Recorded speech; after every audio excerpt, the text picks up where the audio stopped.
This is a trigger warning for this episode.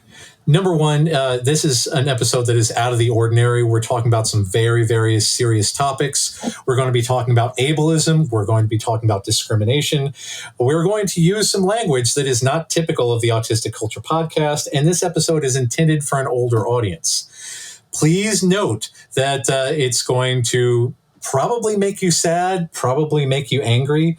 But we talk about these topics so that you can be better educated and better advocate for yourself and your fellow autistic people. So please listen with care.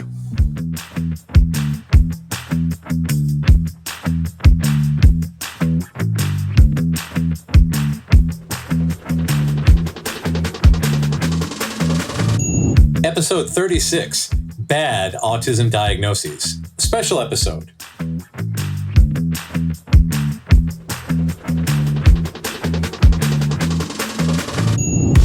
Welcome to the Autistic Culture Podcast. Each episode, we dive deep into autistic contributions to society and culture by introducing you to some of the world's most famous and successful autistics in history. Before we get started, a quick disclaimer on how we use the word autistic. The purpose of this show is not to diagnose the people or characters we discuss as autistic. While some may have announced being autistic, what we're really sharing here is our observation of what is representative of autistic culture. It can sometimes be difficult for autistic people to celebrate our natural tendencies and traits due to the perception of autism as a disorder that needs to be fixed, a long history of damaging medical interventions to get autistics to fit in with mainstream culture, and protective masking skills many of us have developed to try to stay safe. Whether you are autistic or just love someone who is, your hosts, Dr. Angela Loria, the linguistic autistic, and licensed psychological practitioner Matt Lowry, welcome you to take this time to be fully immersed in the language, values, traditions, norms, and identity of Autistica.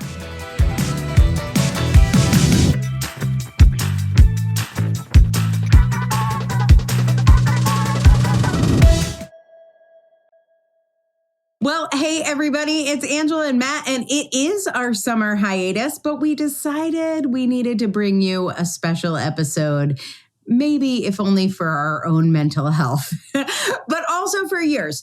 This is a really important conversation, and actually the way that I met Matt, and I think a way that a lot of you met Matt, is because of his strengths-based diagnosis of autism.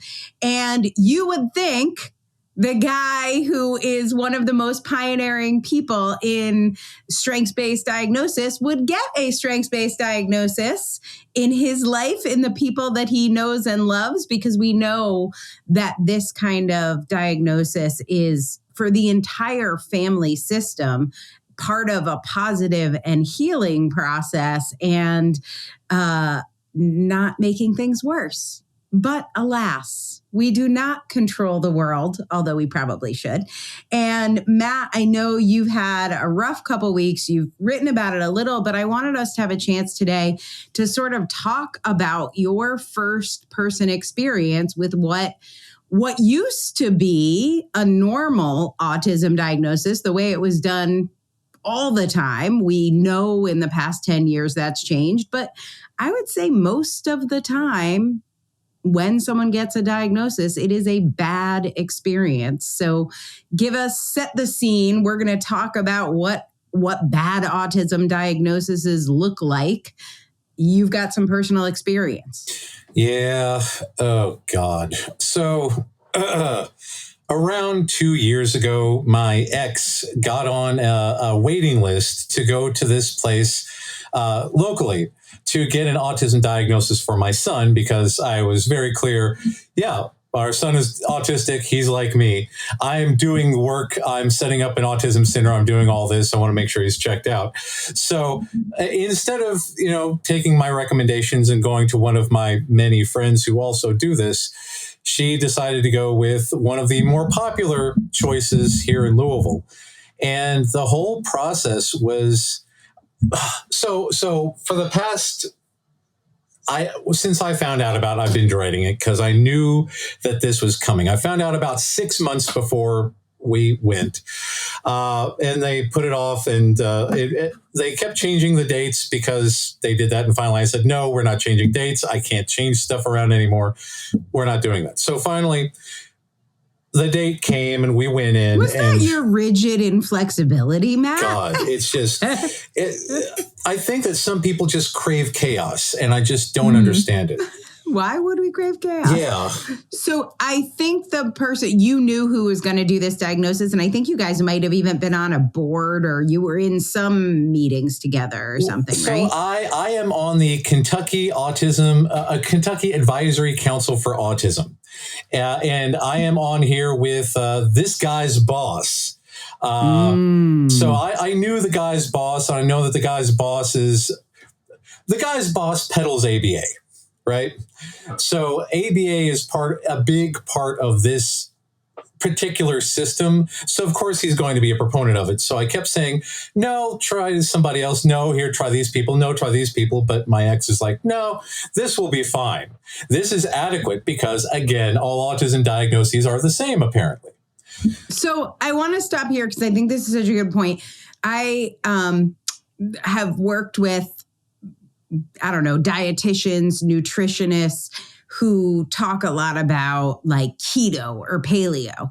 And if you go to them for a diagnosis on why you're gaining weight, their answer is going to be because you are eating not enough protein and too much carbohydrate, because they already believe that. Yeah. So when you're a hammer, everything looks like a nail. Yeah.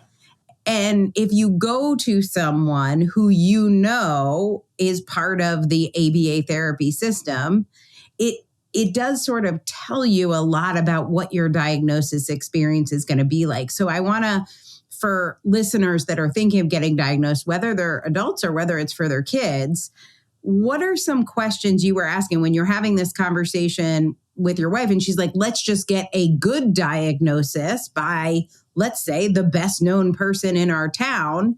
As a uneducated person, that sounds pretty smart. But if you know some things, you might be asking different questions. So what were the questions you were wishing she was asking that she wasn't? About whether they see autistic people as human beings. Because apparently, yeah. Because So when I went in, number one, my son was very distressed to be there. He was very happy that I was there. He apparently didn't know that I was going to be there. So he sat and we drew electric towers while we were waiting for this guy. And he was asking all sorts of questions. And some of the questions that he was asking are, does he have authentic, genuine friendships? Because autistic people don't have friendships. It's that whole theory of mind thing again. Yeah. We're barely humans. Yeah. He was asking, does he make eye contact? Does he, oh God, where are some of the other ones? Geez, I should have written them down, but I was so horrified at the time. So anyway, he started asking him questions like, what is your name? And of course, where do you go to school? And my son, we've been watching The Mandalorian, and Baby Yoda, Grogu, had to go off to Jedi school. So he says, Baby Yoda goes to Jedi school. He doesn't want to leave Daddy Mando, but he has to go to Jedi school to be a Jedi. So that was his answer. And he said, oh, okay. So anyway, he decides to see my son alone for a while. And we go across the hall to a room nearby. My son wants to follow us. He says, no, you have to stand here. And I said, well, we'll be right over here. You have to play some games and look at a book, and basically outline the ADOS. And I could hear him the entire time saying that he wanted to go see Daddy. He wanted to go to McDonald's and get chicken McNuggets and French fries and a vanilla shake. He wanted to draw. He didn't want to do those things. So because of all that, because he didn't have a rapport with the evaluator, as it was said, he decided that my son has an IQ of 70. which is borderline Wait, function. why were we doing an IQ test? What does the IQ test have to do with autism diagnosis, and why would we be doing one anyway? Well, that's the thing. Neurotypicals, and again, working with an organization doing neurotypical-based autism evaluations, one former supervisor said, "Matt, you have to do IQ tests because you don't know what's an intellectual deficit and what's autism, because neurotypicals think that autism automatically equals intellectual deficits." Oh. Yeah. Well, that's too bad. Yeah. And that's the thing, because this is a common, so there is, I didn't know this, but I've been getting some referrals based on the feedback left on a different person's website. Because someone left a review that said that this person was horrible, this, that, and everything else, and said that I was too smart to be autistic, and then they referred people to me. So people see that review and they come to me. But this is a problem because there are a lot of neurotypicals who are under the impression that autistic people have to have intellectual deficits. And by definition, if you are neurotypical, you cannot be gifted. You have to have an average IQ. So with the word typical in there. That's the definition of it. Brain average. So again, typical. There is this duality of discrimination, yet somehow elevation of being neurotypical when they can't possibly be superior. Well, maybe that's the thing. Maybe we have to be inferior so they can be superior because they're typical. Right. And so I'm already... I always say this is how on American Idol, if you want to know who's going to win, it's the most average of the finalists. Yeah. The best person is never going to win on American Idol because people are average. The voters are average. We want average people to win. I noticed a long, long time ago, there was, and you can look this up on YouTube, there is a McDonald's commercial with, I believe it's called hand dancing, where people just make their hands dance back and forth. And these people were viral before being on the McDonald's ad. But the McDonald's ad doesn't focus on the hand dancing. It focuses on people's reaction to the hand dancing, not the people who are being extraordinary, the ordinary people responses to the extraordinary. Fascinating. It is. And this is another thing. I was talking with somebody. I've been off for a week with my son right after the evaluation, but which is good. Yeah. I'm in burnout mode, hardcore. But I was talking with somebody about this is an actual thing from the CW, because there was a show Smallville about Superman, right? Yeah, of course. So one of the complaints by the writers is that the producers said that people turn on the show but don't pay attention. So you can't have too much going on during the show because they'll lose track. So that's why the show Smallville has a whole bunch of really intense close-ups and things that don't go anywhere. Right. And this is the banality that we deal with. And that's why, again, they have to say that autism is super bad and that we are somehow deficient.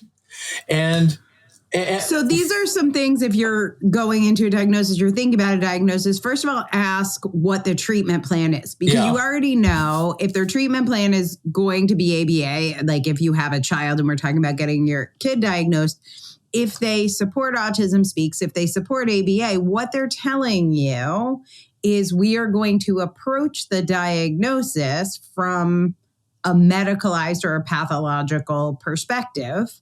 And, another thing you can ask is, do you incorporate IQ testing in your, that's going to tell you. So you got to look for, because you're going to get out of the diagnosis experience kind of what you ask for. You can't go to a pizza place and ask for Chinese food and expect it to be good. You're not going to get it.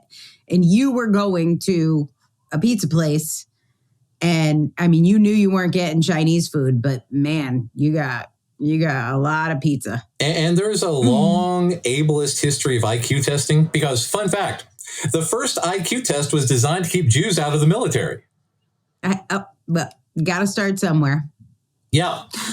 So when we get back through this, he was saying, well, he didn't have a rapport with me, and I couldn't get him to focus on things, so he has an IQ of 70. And I was like, so if he didn't focus on things, that must mean it's invalid. And he said, oh, it's valid. It's just that he's got a low IQ. And I'm like, well, I do this for a living. That's invalid. So anyway, he just completely dismisses that and continues on and said, well, he's definitely autistic.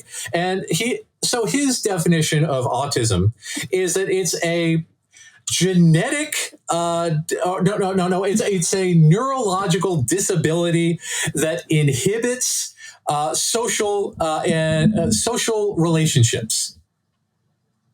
And I said, it's been a long time since I've heard a typical mansplain autism to me.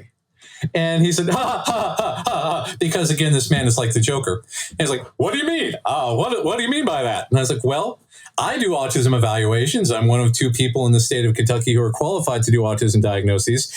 I'm autistic, and we see it very differently. Ha, ha, ha. What do you mean you see it differently? I said, well, number one, most of my mom's family is autistic. My son is autistic. I'm autistic. It's inherited. It's genetic. We see it as a way of our people. It is due to we don't respond to mTORs, a mammalian target of rapamycin, which means that we don't do synaptic pruning. We have hyperconnected brains. We have great big emotions. We have sensory overload. All of these things contribute to us perceiving the world very differently from you all. He said, well, we'll agree to disagree. And I'm like, you fucker. Sorry. Not used to going blue on that. How do we agree to disagree? Yeah. It's very... So did he not know who you were in the... God, no. Throughout? No, he had no idea. Had no idea. No idea. Let us talk about the DSM. Yeah. That lovely criteria. So he, in his worldview, it is a neurological disorder that has no cure, and he's using presumably the DSM to diagnose it. So I know the social communication, like, I don't know, you suck at social communication, I think is what the DSM says. Pretty much, yeah. And you take that and you kind of reinterpret it. So how, if someone was doing a diagnosis with you, how do you take that part of the criteria and how would you look at it? And how would you look at it with a kid like your son? Honestly, everything is really, really different because so I rewrote the DSM criteria a long time ago. And I think that's what put me in touch with Meg Proctor and what put me in touch with you. So, I rewrite the DSM as, so if you have the DSM handy, I don't know if you do or not. I say, and we'll link to it in the show. We'll link to the diagnosis and Matt's reframing. Yeah, I say different social communication and interaction as evidenced by the following. 1, differences in communication, tendency to go off on tangents, tendency to talk passionately about special interests, and tendency not to engage in small talk. 2, differences in nonverbal communication, including stimming while talking, looking at something else while talking, and being bored with conversations. 3, due to the above differences in communication, autistic people tend to be shunned by neurotypicals and therefore are conditioned to believe that we're somehow less social. Criteria B, repetitive behavior or interest as evidenced by at least 2 of the following. Before we get to repetitive behavior, just looking at social communication, if you were looking at a kid like your son, how would you have observed differences in his social communication? Presumably you would have built rapport. Yeah. But what would you have noticed? And how long would it have taken you to notice those things? Instantly. Because again, my kids started off by wanting to draw electric towers and talking about electric towers and talking about bridges. And he's very, very interested in all of these things and wants to share it with the world. So look at that very first one, tendency to talk passionately about special interests. Oh, yeah. And let's say you wanted to build rapport with somebody who had a tendency to talk passionately about social interests so that your diagnosis could be more accurate. What might you do? Talk to them about the things that they want to talk about. Because again, this is how we treat human beings instead of, when you approach a diagnosis, assuming that a person is somehow defective, you dehumanize them from the onset. And again, this guy dehumanized my son from the very moment we walked in. I was going to say, did he engage in conversation about No. So then he's like, oh, couldn't build rapport, no theory of mind. Like, I think I know why you couldn't build rapport. You had the opening. Yeah. Might I recommend a little electric tower chatter? Yeah, exactly. And you could probably get a more accurate IQ test if that's important to you. Exactly. If you're not insulting your client. And this is the thing, because several topics that we talked about, like My Little Pony, come from me learning about other people's special interests, because I love learning about new spins. Oh my God. I was talking to an autistic person the other day, and they're like, I was like, oh, what's your special interest? What are you into? And he's like, I've got 50 shrimp. I'm like, 50 shrimp? Are we eating shrimp? Shrimp cocktail? Stuffed shrimp? What could the shrimp be? No. Aquariums filled with shrimp from all over the world. I know nothing about shrimp. That's fantastic. I got a whole friggin' info dump on shrimp. I didn't even know shrimp was a thing. Wow. They're amazing. They're amazing. I love connecting with people on their special interest. Now, I'm not going to go start collecting shrimp. It's not my special interest, but oh my God, did I learn a lot. And it was so fascinating. So again, right before the evaluation, I took my son to see live action Thomas, an enormous life-size locomotive that you can ride on Thomas and go on a short trip. And then, Thomas talks and all this other stuff. We went to the Kentucky Railway Museum. Everyone who volunteers there is autistic. All the kids there, clearly autistic. They may not know it, but they're autistic. So I'm standing there, and this guy says, hey, how are you? Hi, how are you? You like trains? Yeah, I like trains. And then he started into an info dump about how to rebuild a diesel locomotive. And I was like, yeah, this is the stuff. I like Bring this. it. Let's go. Yeah, this is manna from heaven, man. Because, I mean... That's the thing. It's just, they're so excited to talk about their special. This is our people. And it's to have such two completely different experiences in the same week. It's horrifying, because again, as soon as I told this guy that I'm autistic, he did not hear that I'm a professional. He did not hear that I am on a council. He did not hear that, I have a podcast, that I'm writing books, that I have a group of 1,300 people, that I do evaluations, I do therapy, that I've invented a form of therapy called AUCT. He did not hear any of that. He just said, yeah, you're one of those weird brains. So, yeah, weirdos. But at the Kentucky Railway Museum, everyone there, so inviting, so happy to share all of their interests, so happy to go on deep, deep dives. Yeah. It was, it's fantastic. If you told them to stop talking about trains, they probably would have been a little less friendly. Yeah, seriously. That's not how you treat human beings. So right away, before you book your diagnosis, you want to ask about treatment. You want to ask about IQ tests. You get there and they are not engaging with your shrimp talk or your train talk or your electric tower talk. I know a lot of you are waiting 1 year, 2 years, 3 years for diagnoses. Literally walk out. Yeah. You have an immediate bathroom issue. Yeah. And you must get to your home bathroom. Yeah. Just figure out the money stuff later. Leave. It is not worth being dehumanized. You will know it. If they are not asking you any questions about your special interest, this is not going to go well. No, not at all. Not going to go well. When autistic people find a special interest, they go deep and have a lot of knowledge, even if they don't have that formal education background to go with it. If you want to capture your spin in a book, check out Angela's work at differencepress.com, differencepress.com, and find out more about becoming an author and establishing your credibility with a book. Okay, criteria B, repetitive behavior. Yeah. Let's talk about that. Because again, so again, the DSM criteria is based on how we influence the neurotypicals around us.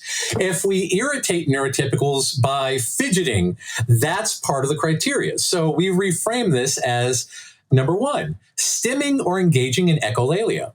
Number 2, security in routines. Autistic people do not have a sensory filter, so the world is perceived as a constant state of chaos.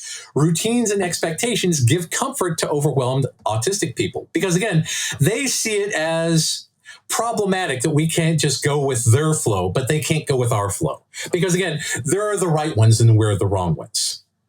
Right. Special interests, spins. Due to hyperconnected brains, autistic people feel more passionately about what we love. So when we have a special interest, we tend to fawn over and fixate on it instead of obsessions. Because he saw the electric towers as being problematic. And indeed, part of ABA is to not pay attention to a kid's quote unquote obsessions and to force them to do other stuff and take their special interests away from them until they're normal. And number 4. What happens what happens when you take a special interest away from an autistic person? It's traumatizing. Because again, let's say that a neurotypical enjoys, I don't know, football. And you say, well, obviously you can't have football anymore. That neurotypical would be very, very upset about having their football taken away. Or worse, can we take small talk away from them? Can you imagine? They might die. Yeah, yeah. Well, it's no banal chatter. Yeah. You will be zapped with a taser. Yeah, you'll be shocked every time you say, I'm fine. Right. It would just be a complete and utter revolt. Like you have to sit in the corner alone. We're not going to let you have any small talk unless you draw 100 electric towers. Each must be different. And again, it comes from this supposed place of superiority where these neurotypicals think that they are somehow better than us and we have to do things their way. And it's just so anyway, he was talking about ABA and I said, no, we're not doing ABA and I don't want the report to have ABA or Autism Speaks or Feet of Louisville or anything in there. And he said, well, ABA is good. And I was like, no, it's not good. It's a hate crime. He said, well, some ABA is good. And I said, no, ABA is not good because, again, for people, if you're listening to this podcast, you either already know or someone has informed you. But for those who don't know, ABA was formed by this guy named Ivar Lovaas, who believed that autistic people are not human. And he originally had electric shocks and 40 hours a week of behavioral, quote unquote, therapy to force kids to make eye contact and not engage in special interests. And today, the Judge Rotenberg Center still uses electric shocks on autistic kids that are 3 times more powerful than police tasers because there is a belief that autistic people can't feel pain. Ivar Lovaas was also instrumental in creation of gay conversion, quote unquote, therapy, because he also believed that homosexuals were not people. And he was instrumental in the Feminine Boy Project, if you want to take a break and look that one up, which, of course, led to a lot of death because a lot of kids committed suicide after being subjected to this kind of stuff. And again, this kind of stuff leads to suicide in autistic people, too. Right. And I think it's super key to stop here because I know a lot of people who listen know this stuff, but I have heard from a lot of parents who said they listened, they realized their kid might be autistic, they're thinking of getting their kid diagnosed. They go to you and find out you work with people in Kentucky and you've got a waiting list. And then they're like, where do I go? How do I get a diagnosis? And I have had several people come to me and say they went to their pediatrician. Yeah. And then their pediatrician recommends Feet of Louisville. They recommend the top place. The top place is often ABA. So if you don't know anything else, like if you would not send your child to gay conversion therapy, this is not the diagnosis you want. These are the questions to ask and be aware of. And there is another way to do diagnosis. You can find it. Yeah. And the thing most about all this is that the DSM is not even representative of the entire autistic experience, because if you've seen my autism spectrum graphic, we talk about special interests, stimming, exteroception, our heightened sensitivity to the outside world, Proprioception, differences in the way our bodies are oriented. Interoception, we forget to eat, we forget to sleep, we forget to go to the bathroom. We don't pay attention to our meat bodies. Emotional intensity, communication differences, relationship differences. We have differences in executive functioning because of the top-down versus bottom-up processing. If you go back and listen to the chess episode, we have a very, very good deep dive on that. But this is the big thing about our hyperconnected brains that neurotypicals just don't get. And that's the reason why they don't respect the way that we process the world. And that's the reason why we have difficulty forming routines because, and it turns out that they just discovered that ADHD is also linked to the hyperconnected brain. I did see that study. So yeah. This is under repetitive behavior, hyperconnectedness. You want to talk a little bit more about that and like how you use that in a diagnosis, maybe? Yeah. Because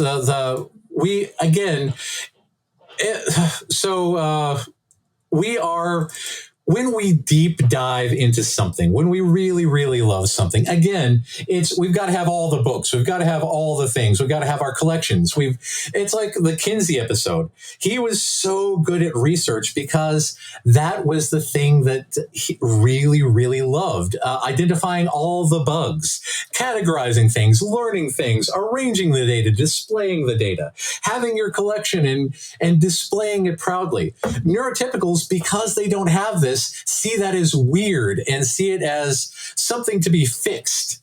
Because again, if a neurotypical comes into another space and they feel uncomfortable, it's obviously the other person's problem for not making them feel comfortable in, not their space.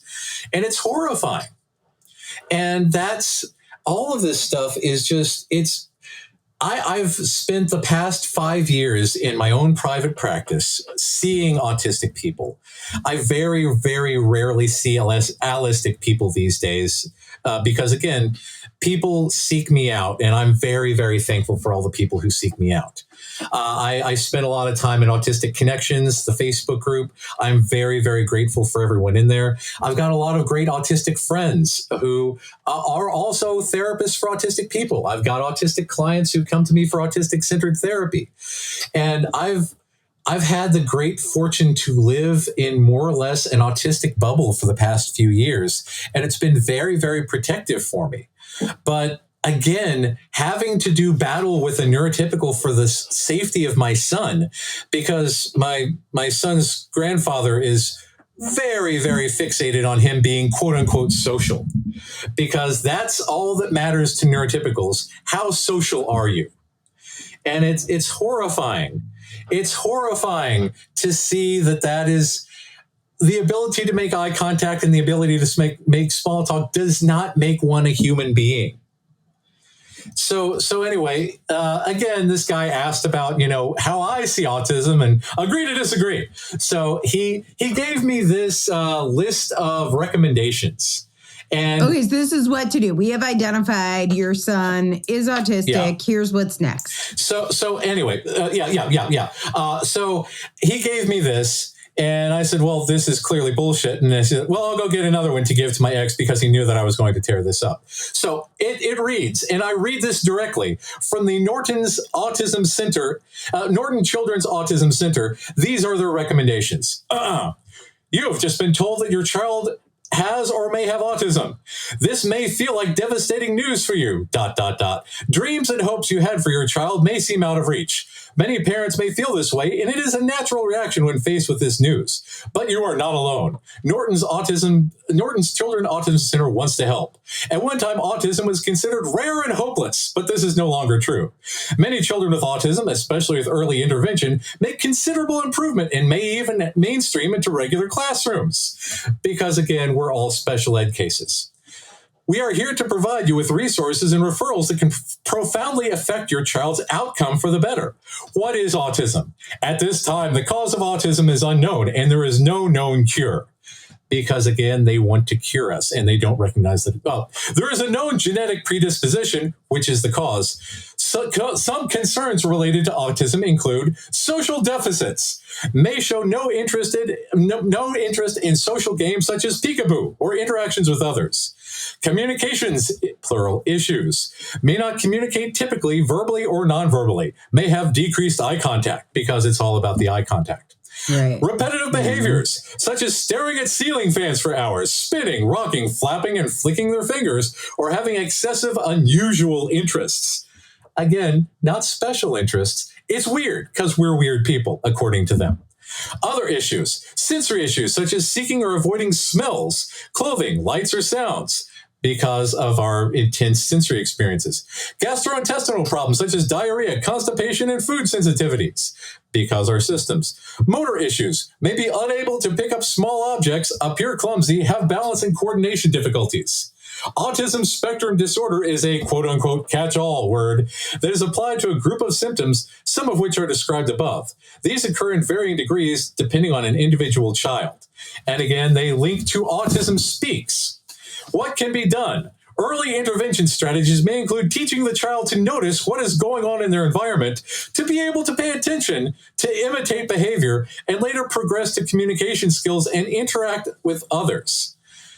NCAC will refer you to the appropriate services and specialists depending on your child's individual needs. Some children with autism may need speech, occupational, and or physical therapy, and this is true. But again, in Louisville, we have a center that is opening up later this year with actual autistic OTs, PTs, and SLPs who know what it's like from the inside. So we'll be able to do that. But again, if there are medical needs, appropriate referrals can be made to developmental medicine or other specialties. If there are emotional or mental health needs, referrals can be made to psychology or psychiatry. And here's where it kills me. ABA services. ABA therapy applies their understanding of how behavior works to real situations. The goal is to increase behaviors that are helpful and decrease behaviors that are harmful or affect learning. Behaviors to increase can include language and communication skills. Communication is not a behavior. God damn it. Language is not a behavior. Attention, focus, not behaviors. Social skills, behaviors, largely meaningless. Memory and academics, not behaviors. NCAC is affiliated with Little Star ABA.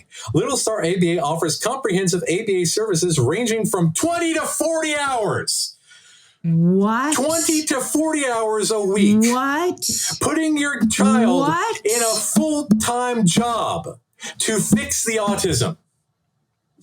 And I wonder how successful that is. It's not. If you worked on it for 40 hours a week, the chances must be, God, at least 99% if we were going to spend tens of thousands of dollars and 40 hours a week. I'm sure it works. Yeah. Except it doesn't. Not at all. So ABA is just as effective as fixing autism as it is in keeping tigers away. Because, if there's an ABA therapist who comes to your house and they say, well, thanks to the ABA therapist, you weren't mangled by tigers today. Yeah. Oh. Yeah. Right, because you're in jail. Yeah. And therefore, your behaviors aren't bothering your parents.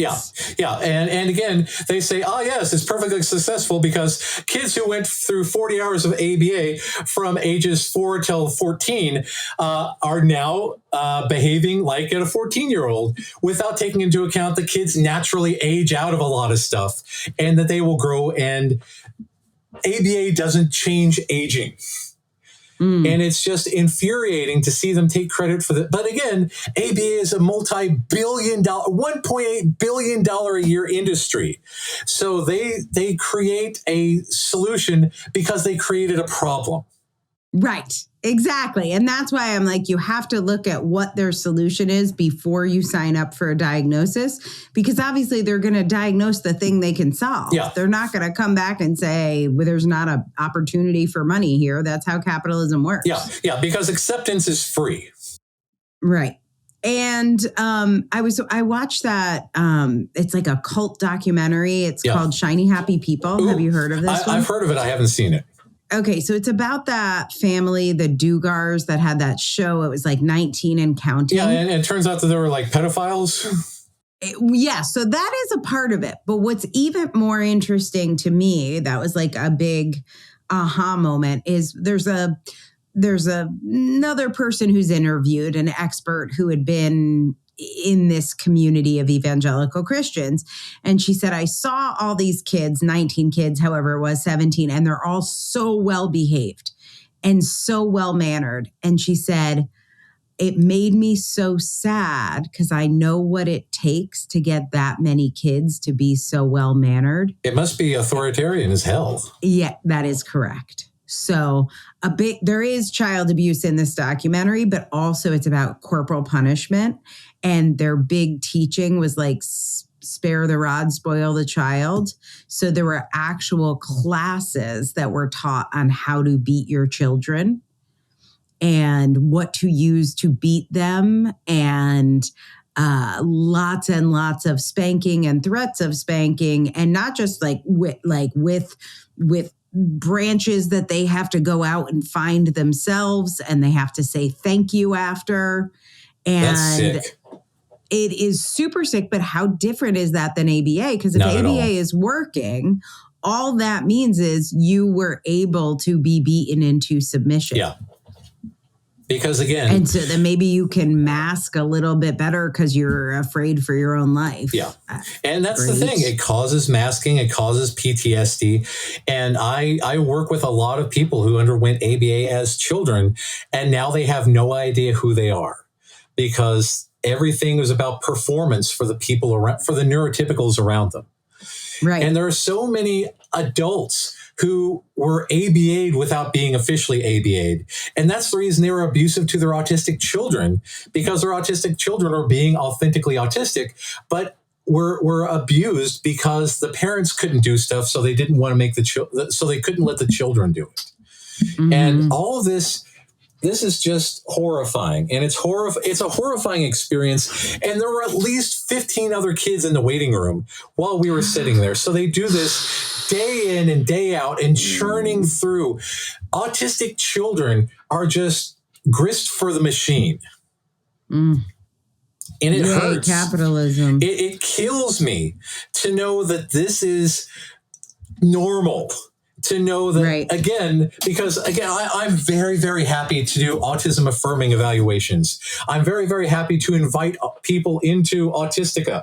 I'm very, very happy to talk about the great parts of being autistic and autistic pride and all this stuff. It's just horrifying that this is what we have to deal with in the outside world. And just to try to explain to neurotypicals why ABA is bad.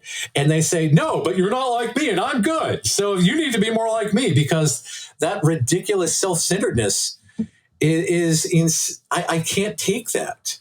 And he just couldn't see it. I mean, even with your credentials and being right in front of him, he's like giggling and saying agree to disagree. But it's a very weird thing to agree to disagree. Would you agree that you're not human? I would like to just agree. You think you're human and I don't think you're human. We're going to have to disagree on that. Yeah. We are? It's horrifying. I don't want to disagree on that. And this is part of the whole colonialist bullshit that ABA is part of, because these same people, and again, my son is white, but Black people are preyed upon even worse with ABA, because ABA practitioners say, you don't want the cops to kill your children, do you? And that is horrifying. Because Elijah McCain, just walking home in the same police district as that guy who killed all those people in the movie theater. The guy in the movie theater was arrested with no problems. Elijah McCain was walking home from playing his violin to cats at the shelter. And they said that he was walking funny. So they held him down until he couldn't breathe, then injected him with, I can't remember what. It's the, tranquilizer or whatever. Yeah. And it's just, they don't see us as humans. They don't see our lives as valuable. During the pandemic, the CDC issued guidelines on who to treat in the event that treatment had to be restricted. And it turns out that autistic people have a 0.3 in relation to neurotypicals. So autistic people would have been denied coverage if they didn't have. Okay, so we got to spend a little time on this topic now that you said that. Yeah. So I see this post at least once a day. Obviously, I'm not against formal diagnosis, but people will often ask, what is the benefit of a formal diagnosis? And when you learn that a formal diagnosis for your kid could mean you're going to get pressured by a grandparent or a co-parent into 20 to 40 hours of ABA therapy a week, that's a reason not to get a formal diagnosis. And when you hear, hey, if we're in a triage situation in the hospital emergency room and we have to know who to treat, and if you've got a formal autism diagnosis, we're going to put you in the die pile. Yeah. That's a reason not to get a formal diagnosis. So, and 4 states also have an autism registry that is mandatory for some reason. Indiana, West Virginia, and I can't remember and Puerto Rico all have mandatory autism registration. Because again, situations like this. Sex offender registration? Oh, I do know also there are several countries, if you have a formal diagnosis, you can't, they won't take you as an immigrant. New Zealand, Australia, one of those two. Yeah. So yeah, give me pros and cons here. I mean, you actually lobbied for this diagnosis. You wanted the diagnosis. Yeah. Obviously not from that guy. That's the thing, because the diagnosis depends greatly on who you go to. For instance, I don't do insurance. So when I give a diagnosis, it only stays with the people. Because if you have an autism diagnosis that's affirming, that if you know not to do ABA, you can get accommodations in school, you can get accommodations in college, you can get accommodations at work, because again, we are protected under the ADA and the CARES Act, which means that people have to give you the accommodations that you need, which can be life-saving. And also, if you go to somebody who's knowledgeable, for instance, like with me, I give lots of, support about how to take care of your meat body, how to keep routines, the limitations that you may experience. And you need to know this kind of stuff. But again, if you're going to go to somebody. And also disability. Yes. Right? Oh, God, yes. Yeah. Disability. Which is a big one. Yeah. And disability is a very, very big one. And there are a lot of autistic people who are disabled, but not because it's a medical disability, because it's a social disability. We are often exhausted. For instance, like my immune system crashed hard after all of this. And I spent almost all yesterday just completely out of it. Unfortunately, my son was just nice enough to sit and draw with me. And we didn't do a whole lot. We just sat at home and draw. So let's co-regulate. Hey kid, want to co-regulate today? Yeah, we cuddled a lot and looked at his art galaxy. And my son doesn't know the word gallery, so we hang up a whole bunch of his pictures, and he calls it his art galaxy, and I love it. So an art galaxy. I want an art galaxy. We love sharing stories of autistic culture. And if you are seeing yourself in any of these stories and you're wondering if maybe you're one of us, or maybe you're already diagnosed or self-diagnosed, and you want to know if Matt can help you live your life better and be more authentically autistic, check out his website at mattlowrylpp.com. That's Matt, M-A-T-T, Lowry, L-O-W-R-Y. And then that LPP, it stands for Licensed Psychological Practitioner. So head on over to mattlowrylpp.com and learn more about working with my buddy Matt. Okay, so IEPs, accommodations at school, accommodations in the workplace. What was the one we just said? Disability. Those are good. If you need any of those things, then managing some of the downsides of a diagnosis and trying to do it in a way that is not a bad autism diagnosis experience is key. Yeah. What about if people want to self-diagnose or peer-reviewed? What are your thoughts on the pros and cons there? So I think authentically autistic people tend to do the research anyway. So I love when you talk about people who come into your office for a diagnosis. They're like, here are my 6 binders. Yes. Do you think I'm autistic? Yeah, we could do the whole session, but. Yeah. I get emails with hundreds and hundreds of pages of notes, and I'm like, yeah, this is easy. But every once in a while, I get an holistic person. There was one who came in one day, and I was like, so I'm curious, why do you think you're autistic? And he said, well, people say I'm an asshole. And I'm like, well, I can't verify that or not. I don't have a test for that. But again, doesn't, not autistic in any other way. And he said, well, but that means that if I'm not autistic, I'll have to get a job. I was like, that may be the case, sir. Also, you might be an asshole. Yeah. And you might want to work on that. Yeah. But I mean, authentically autistic people do the research, and totally, totally valid, because again, people who are autistic and think that they might be autistic have looked up for years, have done the DSM, have looked up the alternatives. I was going to say, if you have read 3 or more peer-reviewed studies or have taken the time to create an Excel spreadsheet that includes any macros and more than 5 columns about your symptoms, let me tell you, just saying, it's looking good that you're in clubtism. Exactly. And if you have a lot of autistic friends, and they say, yeah, you're probably one of us, then you're probably one of us. Or a child or parent. Yes. Yeah. If you think that, and again, you can look at it in families. You can see all this. I knew that my son was autistic way before a neurotypical affirmed it. Right. But you wanted a diagnosis for school accommodations? Is that why you're... I wanted him to go to a friend of mine.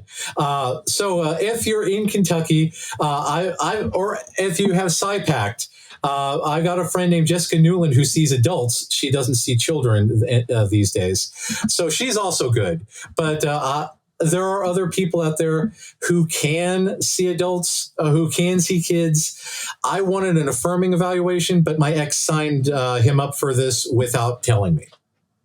Okay, so here's the thing. I think a lot of people, especially adults whose kids went through a diagnosis, think a formal diagnosis is going to be affirming. Yeah. Like they are thinking, oh, then I'll know. It's like if I got diagnosed with, I don't know, bursitis in my shoulder, it'll be like, here it is on the screen. You have it. Here's what we do. We do shoulder surgery. Then you'll feel better. And then if they don't have that formal diagnosis, they often go through this imposter syndrome of like, well, maybe if I just saw the x-ray of my bursitis, then I wouldn't question it. But I have found even people who got a professional diagnosis, and by people, I'm going to say me. So I have a formal diagnosis, but it's a weird story. I was thinking about suing an employer, and my lawyer said, and for an ADA violation, they were making me sign an agreement. I think it was to stop being an asshole, but to stop swearing, and that I agreed to be terminated if I swore. I've got a little exemption if I swear a lot. Anyway, so I wouldn't sign it because I knew I wasn't going to not swear. Yeah. And so I was just like, this doesn't make sense. This is just a trap. Just fire me or don't fire me. But so anyway, my lawyer was like, yeah, go to this guy. He'll get you the diagnosis and then we can do this lawsuit. So I knew whoever that therapist was in bed with probably got a cut of whatever settlement. Like he was in bed with my lawyer. Yeah. And, when you're a hammer, everything looks like a nail, like we were saying with ABA. Well, he wasn't going to come back and not diagnose me if it meant he wasn't going to get a cut of this lawsuit. So even though I had my binders and my spreadsheets and I'd read 1,000 books on autism and listened to every podcast and audiobook and watched every TV show, I still spent years thinking, what if I'm faking it? What if this wasn't real? What if this was just a setup? there are, whether you self-diagnose, whether you go to a professional, it is very common to doubt your diagnosis. And I know you've talked about this before, but where do you think that comes from? I think it comes from years and years of people saying, you're too sensitive. Don't pay attention to that. And saying, oh, yes, you can't be right about this. And, that's not normal. Or everybody does that because other autistic people in your family don't know that they're autistic. And yeah. But don't you think it's all part of like internalized ableism? Oh, yeah. And like not wanting to say, like, there's this whole thing about functioning labels. And it's like, well, if I say this, is it taking away from someone who's maybe non-speaking or somebody who has more co-occurring conditions? Or like, is this my space to play in? That work is actually the work of therapy, not the work of diagnosis. Exactly. Because again, autism is a disability in this system. And this is a thing that I am confronting right now because I am burned the hell out at the moment because of all the stress from all this kind of stuff. My immune system crashed. I have to come to a realization that I can't do as much as I want to do because the world is overwhelming. But again, I'm a professional. I can do all kinds of stuff. I write disability letters for other people, but I don't give myself that same kind of accommodation because of internalized ableism, internalized capitalism, and I have to take care of everyone. And I don't want to leave anyone out in the cold. And I really need to, this is why I need to stick to my guns and not work on Fridays. Yes. If you're hearing this and you're wondering when Matt's going to get back to you, be patient. Yeah. I took the last week off with my son and I checked my email. I have 78 emails to answer and it's going to take a bit. Yeah. Hold on to your horses. This is the thing about a bad autism diagnosis is it will create meltdowns, dysregulation, burnout. So you've been on a waiting list, you go into this diagnosis, and now that it's happened, now it's like, okay, how do we work through this process, especially with co-parenting with a kid? Now you found out it's going to be viewed by half of the family as some sort of tragedy. Is this going to be an ongoing fight on the treatment plan? Like, are your credentials and your expertise on what the treatment plan should be not going to be respected by the co-parent? Exactly. So that's a tough road. And by the way, even if you are married, I mean, I'm sure you've had clients who disagree on the treatment plan for their kid. I find for autistic parents who have the internalized ableism, they want their kids to be quote unquote normal. For neurotypical parents of autistic children, they want their children to be quote unquote normal. For healthy autistic parents of autistic children, they want their children to be happy.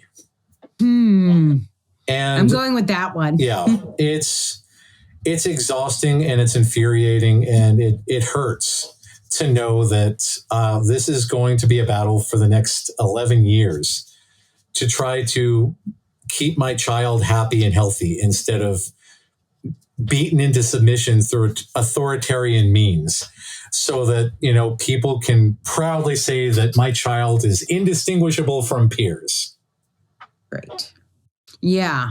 I don't understand the fascination with conformity. I don't understand why neurotypicals prize conformity.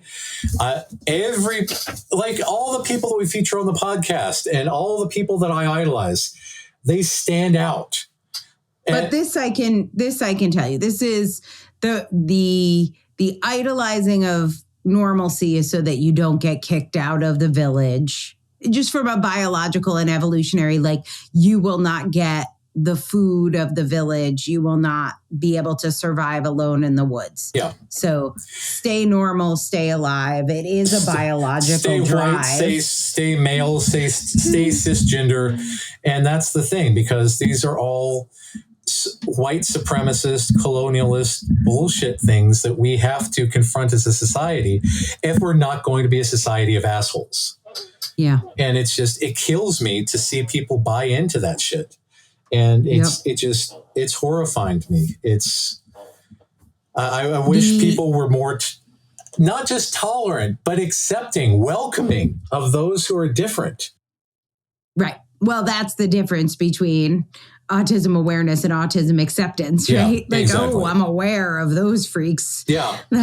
How about what's the upside of actually accepting and integrating and welcoming differences? Because we all have them and it's better for everyone. Yeah. I think it's better for neurotypical people too. Nobody loses if we win. And that's the thing about, genetic conformity.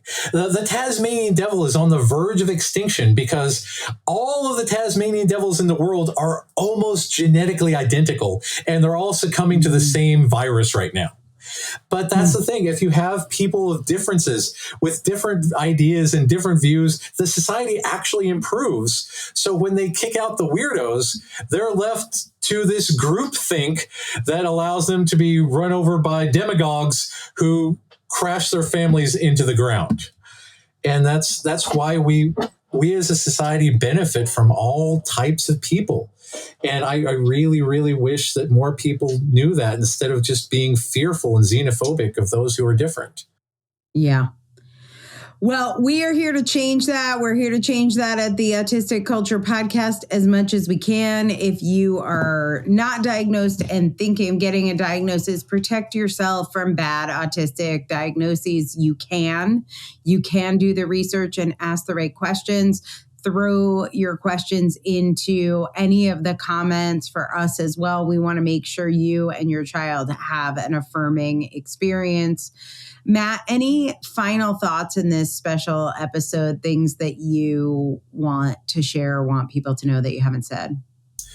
I thank the autistic community for allowing me to be here, to allowing me to be present, to allow me to make a living doing what I'm doing, because I get people who come in and they happy cry whenever we talk about all this stuff.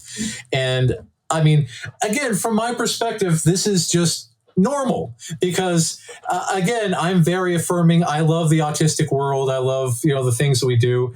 And I'm like, well, thank you. I'm glad that you're happy. But after going through this, I'm like, oh God, this is the alternative. Oh my God. This is the alternative. And it kills me. It literally kills me. My immune system is crashed because of this. It just hurts to know that this is what other people have to go through. And I am really, really sorry for anyone out there who has to go through a bad evaluation. I know when I worked at a local community mental health center, I did some really bad evaluations because all of my reports had to be approved by a supervisor and they wanted theory of mind and all that other nonsense. And I refused to put it in there. And I had to have a conversation with someone and because I knew the kid was autistic. Mom knew the kid was autistic. I was like, I can't put this in the report because that's not how they do things here. They say it's a behaviorism thing. I can't write that. I'm very sorry. And I haven't had to deal with that in 5 years. And it's horrifying that that's the norm. So I'm really, really sorry for anyone who has to deal with that kind of stuff.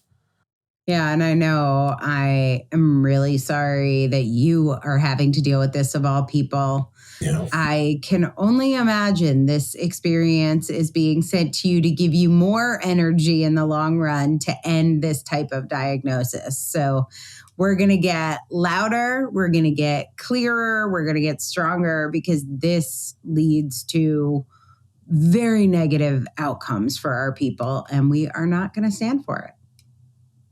So thanks for listening to our special episode. We are still on hiatus until the fall. So enjoy this little special drop in your feed. We're going to come back in the fall, hopefully well rested and not burned out. And we are excited to connect with you then. Thanks for being here. Have a good one.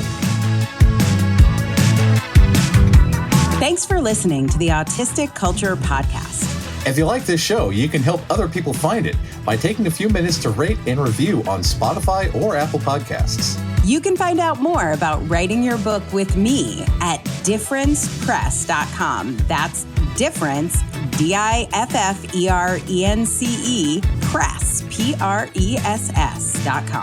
Or getting a psychological evaluation or consult with me at www.mattlowrylpp.com. That's MATT, Matt Lowry, LOWRY, LPP, as in licensed psychological practitioner.com. We hope you enjoyed today's episode. And remember, no one ever changed the world by being like everyone else.